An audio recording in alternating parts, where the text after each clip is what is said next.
అలా కాకినాడని ఢీకొట్టిందంటే అక్కడే నివాసంగా ఉంటుంది. 4 రోజుల వరకు కదలదంటండి.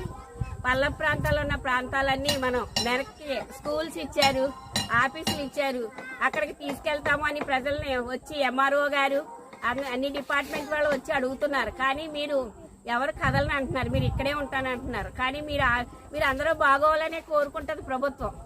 ఎవరికి ఏ హాని కలగకూడదు, ఏమీ రాకూడదు. అందుకని ఏది నష్టపోకూడదని ముందే అన్ని డిపార్ట్మెంట్ వాళ్ళు మెలకుగా ఉండి తీర ప్రాంతంలో ఉన్న ప్రజలందరినీ వేరే దిక్కుకి తీసుకెళ్లి పెడతాము అని చెప్తున్నారు. మేము కూడా అనౌన్స్మెంట్ చేశామండి. మా మాట మీరు ఇంటే మీరంతా బాగుంటారు. 4 రోజుల వరకు కూడా చాలా 1996లో వచ్చిన తుఫాను ఇప్పుడు దానికన్నా ఎక్కువగా వస్తుందంటండి. ప్రజలందరూ అప్రమత్తంగా ఉండాలి. మన సముద్రంలో కూడా ఎవరు వెళ్ళొద్దని మీకు అనౌన్స్మెంట్ చేశారు. ఎవరు వెళ్ళలేదు, చాలా సంతోషం. వెళ్ళకండి ఎవరు అసలు.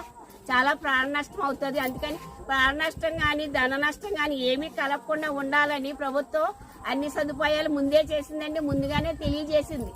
అమ్మ పల్ల ప్రాంతాల ప్రజలందరూ మేరకు వెళ్ళిపోండి అని మీరు ఆ మాట మీరు అందరూ విని మీరు ఎక్కడికి తీసుకెళ్ళండి. మా స్కూల్ తాళాలు ఇచ్చారండి, ఆఫీస్ తాళాలు ఇచ్చారు.